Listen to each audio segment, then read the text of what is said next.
उत्पत्ति 26 अध्याय 18 वचन से लेकर 35 वचन तक।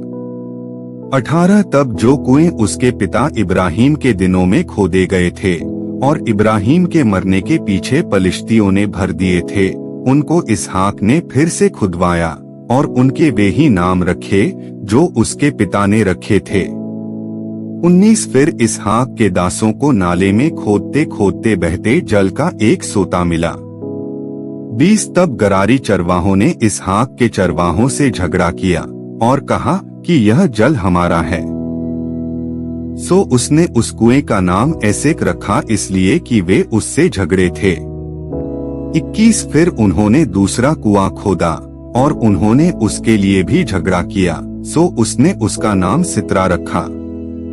22 तब उसने वहां से कूच करके एक और कुआं खुदवाया और उसके लिए उन्होंने झगड़ा न किया, सो उसने उसका नाम यह कहकर रहोबोत रखा कि अब तो यहोवा ने हमारे लिए बहुत स्थान दिया है और हम इस देश में फूलेंगे। 23 वहां से वह बेर्शेबा को गया। 24 और उसी दिन यहोवा ने रात को उसे दर्शन देकर कहा, मैं तेरे पिता इब्राहिम का परमेश्वर हूँ, मत डर, क्योंकि मैं तेरे साथ हूँ और अपने दास इब्राहिम के कारण तुझे आशीष दूंगा और तेरा वंश बढ़ाऊंगा। 25 तब उसने वहां एक वेदी बनाई और यहोवा से प्रार्थना की और अपना तंबू वहीं खड़ा किया और वहां इसहाक के दासों ने एक कुआं खोदा। 26 तब अबीमेलेक अपने मित्र अहुज्जत और अपने सेनापति पीकोल को संग लेकर गरार से उसके पास गया। 27 इसहाक ने उनसे कहा, तुमने मुझसे बैर करके अपने बीच से निकाल दिया था, सो अब मेरे पास क्यों आए हो?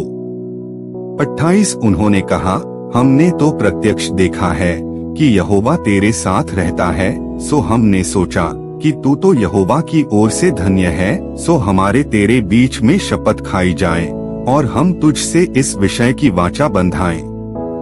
29 की जैसे हमने तुझे नहीं छुआ वरन तेरे साथ निरी भलाई की है और तुझको कुशल क्षेम से विदा किया, उसके अनुसार तू भी हमसे कोई बुराई न करेगा। 30 तब उसने उनकी जेवनार की और उन्होंने खाया पिया।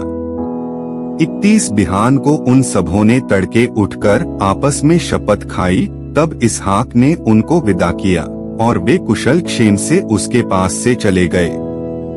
32 उसी दिन इसहाक के दासों ने आकर अपने उस खोदे हुए कुएं का वृत्तांत सुना के कहा कि हमको जल का एक सोता मिला है।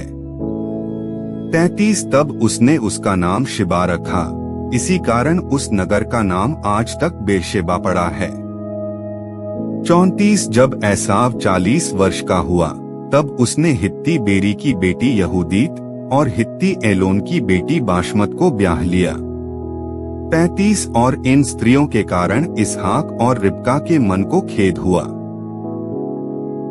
इस वचन सुनने के द्वारा प्रभु आप सभी को आशीष प्रदान करे।